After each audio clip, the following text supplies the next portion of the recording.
Why does it feel like the things we want most in our lives always end up being the things that are the hardest to achieve, the hardest to manifest? I've felt like this for so long and it drives me crazy. And so lately I've been thinking a lot about just like my biggest goals, right? Like the things that I want.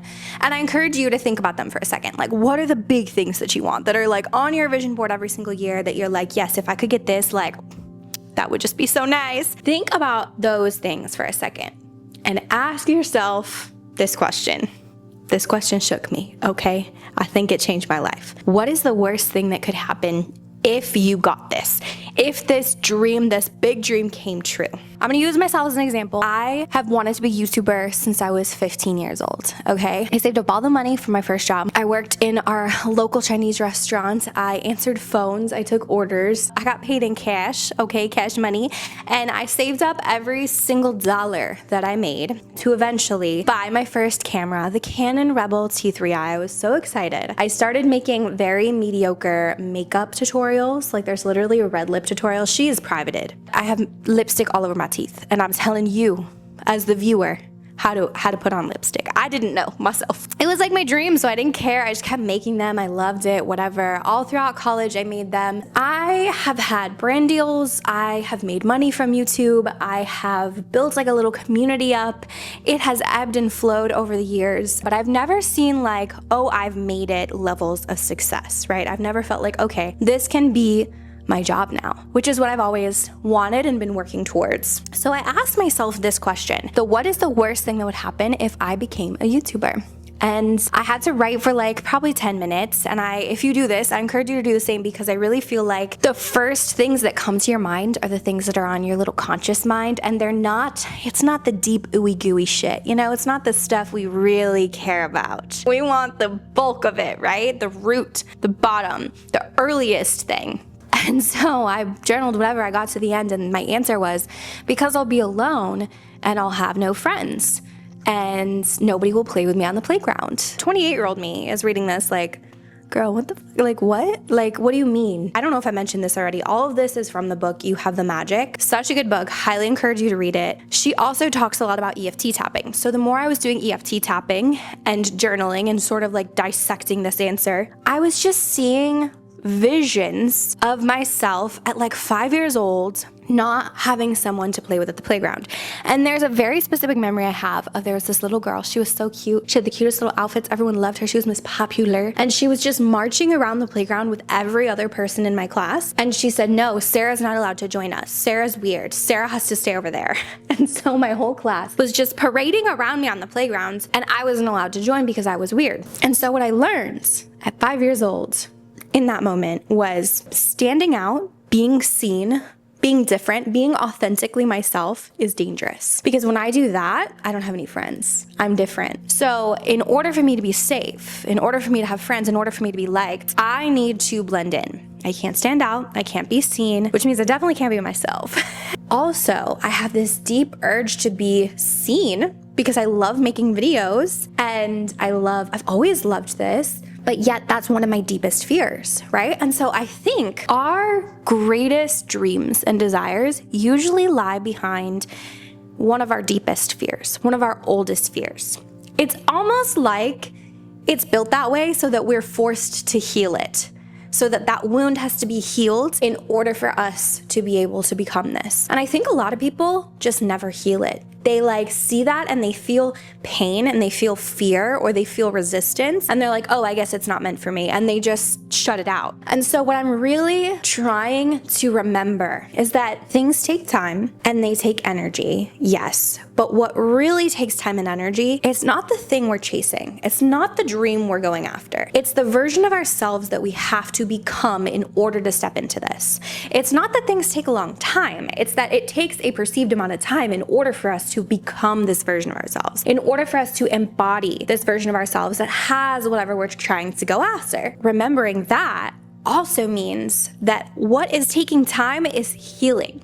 It's healing, it's working through, it's learning how to feel safe in your body, in your life, going after something that probably represents one of your deepest fears. So how do you do that? Like, First, how do you recognize it? Number one, I would say journaling and EFT tapping. I have talked about EFT tapping and journaling like in every video, I feel like, but it's truly, those are the two things that's helped me to get to know myself the best. Journaling really helps you think about your feelings, but EFT tapping, so you're tapping on certain EFT points, meridian points in the body, it helps you to have more of a somatic experience of your feelings, of whatever it is that you're processing. By the way, I'm tapping on all the points. If you're watching the video version that you tap on, it's the crown of your head, above your eye, underneath your eye, top of the lip, chin, collarbone, and you can do the armpit. You don't have to tap on all of these ones, but those are all of the, and your wrist, karate chop. I also really love doing like a journaling session and then going for a run, or going for a walk, or doing some kind of like physical exercise. Because again, it's like that somatic aspect of like, okay, I've thought about my feelings, I've brought them to the surface, now let's feel them. Let's actually like get them out, you know? Somatic shaking is another one. I know that's very woo-woo for some people, but I love a good somatic shake. You just gotta get the right playlist. It feels so good. So that first journal prompt that I told you, which was, what is the worst thing that can happen if I get this goal? That's the one that really stirred a lot of it up for me. But a lot of times you'll notice that you feel a certain way, right? You feel triggered, you feel a negative emotion, you feel something that feels bad, okay? Pause. Where do you feel it in your body? Like physically. Usually the feelings that feel the worst to me are in my chest or my stomach. Like it's one of those where I feel it the worst. Feel into that. What does this feeling remind you of? Have you felt this feeling before? And then if you have, what's the earliest time that you can remember feeling this way, that you can remember having felt this? And again, you can tap through it, you can journal through it.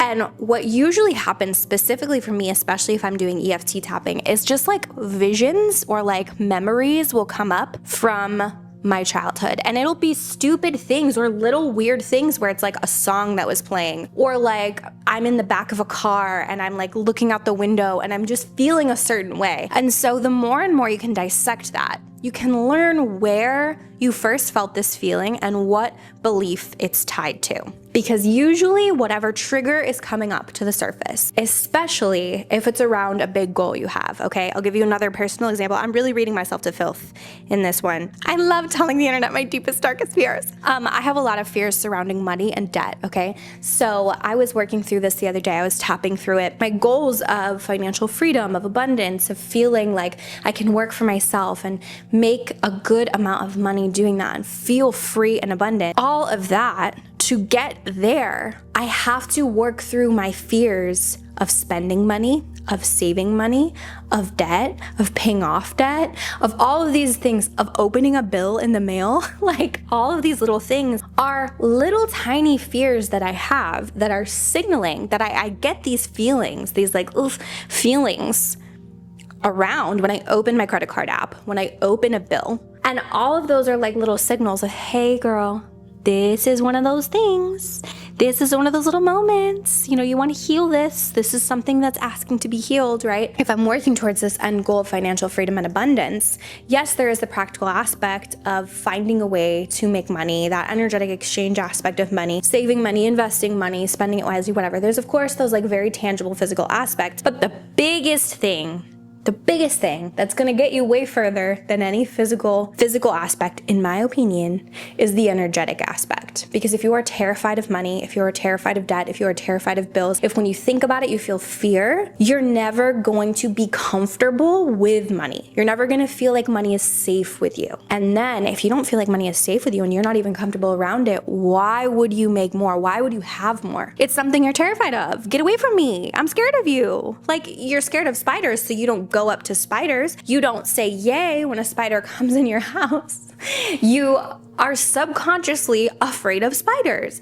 Just like if you are subconsciously afraid of money, you might on a conscious level be like, yes, of course I want money. Give it to me. Yes, I'm so excited to have it. But there's this subconscious feeling of, But once you get it, you're just gonna spend it. Once you get it, it's gonna come out of your hands. Once you get it, you don't know actually what to do with it. You're not actually that good with it. All of those things are going to subconsciously sabotage you from finding new avenues of making money, from finding ways to save and invest your money that would really help you. It literally can be boiled down to any goal you have, no matter how big, no matter how small, but especially the biggest ones, the ones that you carry over onto every single vision board every single year. It's usually because there is something you're deeply afraid of. You're deeply afraid of something, and it comes from little baby you experiencing something and never wanting to experience it again. So your subconscious created this version of you that is still that age, whose entire job and purpose in life is to keep you safe and keep you from feeling that negative feeling again. I've given mine a name. I feel like it's very nice to give them a name. It helps you differentiate when you're being your current self and your dream self and the self you're stepping into versus this old version of you that's just trying to keep you safe. So mine, she's Practical Sarah. She's so practical. She is so logical. She is focused on doing things correctly, on making people happy, on blending in, on playing it small, and on keeping herself practically safe. So again, how are we working through it, okay? Number one, journaling, asking yourself these questions of what is the worst thing that could happen if my biggest dream came true? Or what, you feel that feeling, that stir up, that trigger, that closure, okay?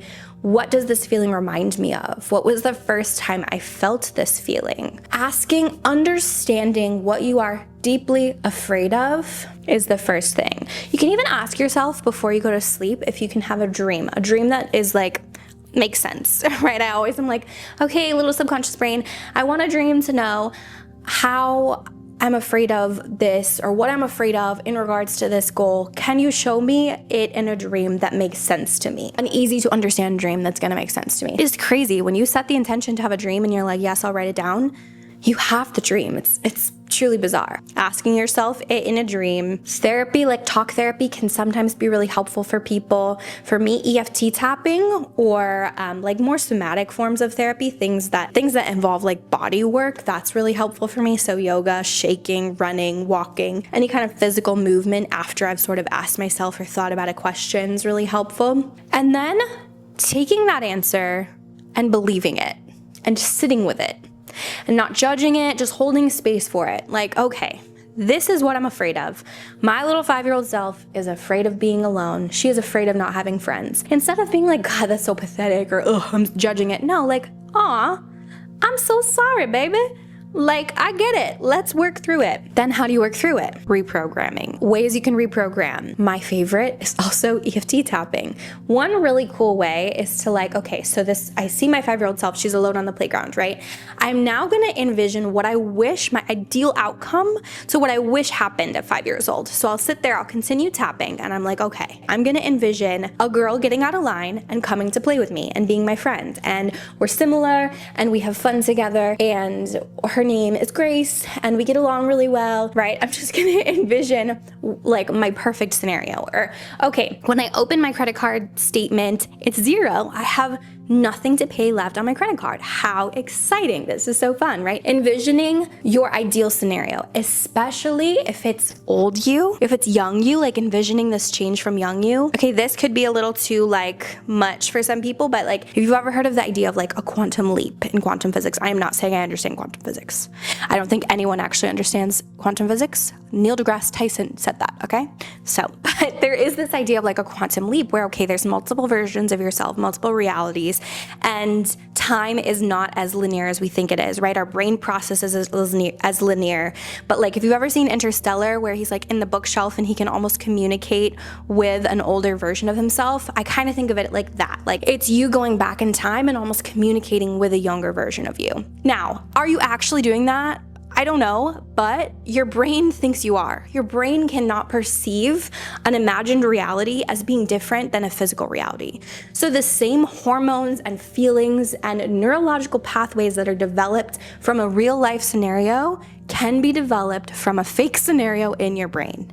Yeah. So that's why it's so important, those little mind movies that you imagine as you walk around or like shower. That's why it's so important what those are, because if they are negative, you are like wiring yourself for negativity, and you're getting your heart rate up, you're getting those negative hormones, not negative hormones, but your cortisol, your adrenaline, all of that's pumping as if it were a negative scenario, a real life scenario. So instead, just making those mind movies something positive, going back in time, seeing little you who felt alone, who felt scared, who felt like they didn't have enough of something, and giving them what they needed, telling them what they needed to hear, allowing them to feel whatever it was that they needed to feel.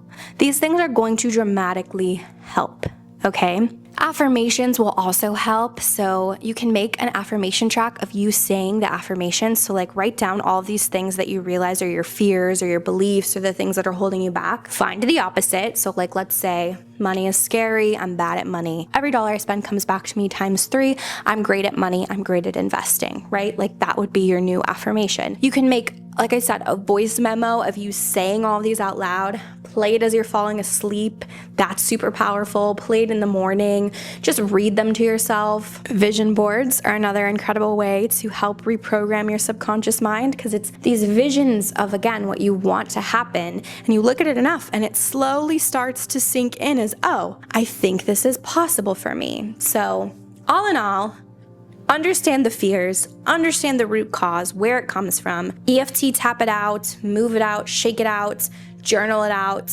whatever helps you release this fear. Understand that this doesn't have to own you anymore. Allow it to dissolve. Understand that you're safe to let it go, safe to let it dissolve.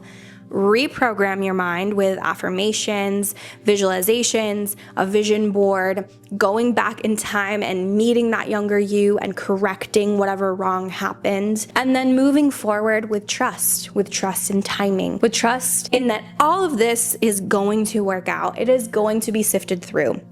Trust in your healing, trust in the universe or God, whatever you believe in's ability to take care of you, your ability to take care of you, and for things to happen in divine timing, in the time that they're meant to. I also, as I've been going through a lot of this like healing journey, I've been asking for specific signs to help me feel like I'm on the right path. So for me, I've chosen a butterfly as that I'm on the right career path, the color pink as though I'm becoming the version of myself I've always wanted to be, and the number 3 that I'm stepping into abundance. And so every time I see butterfly, I'm like, ooh, my dream job, girl. Every time I see the color pink, I'm like, okay, I'm becoming my dream self. Every time I see the number 3, I'm like, yes, I'm making the money. Like I just pick these little signs, and then you end up seeing them everywhere. I mean, it's literally science. It's your brain, so your reticular activating system. Whenever you think, your brain receives so much information that it has to really filter through what's important. So when you set the intention to see something, you do end up seeing it. So yes, it's science. It's also, in my opinion, the universe and it's God, and it's little like winks to like, yeah, you're on the right path. But it can be as scientific or as woo as you want. All of this stuff is fully backed by neuroscience, by psychology, and it's just you using the things that you've been through to teach you about what you need to heal in order to step into this person that you want to be. And you are so capable. You are truly capable of your wildest dreams. Without a doubt, you are capable of your wildest dreams. All it takes is healing this wound, this pain, this fear that is right in front of your goal. There's usually a fear that is linked, right? And it's right in front of whatever it is you're calling in. And when you shed some light on that, you heal it and you reprogram it, that is when you embody and you step into this version of yourself that is capable of achieving all of these beautiful things that you're calling in. Thank you guys so much for hanging out with me today. If you enjoyed it, make sure you subscribe. I make video versions on YouTube and I make the audio versions on Spotify and Apple Podcasts. I'm active over on TikTok and Instagram. And if you ever have any ideas, questions, things you want to see me make sure you ask. Let me know. I would love to answer them. Thank you so much for hanging out with me, and I'll see you next time.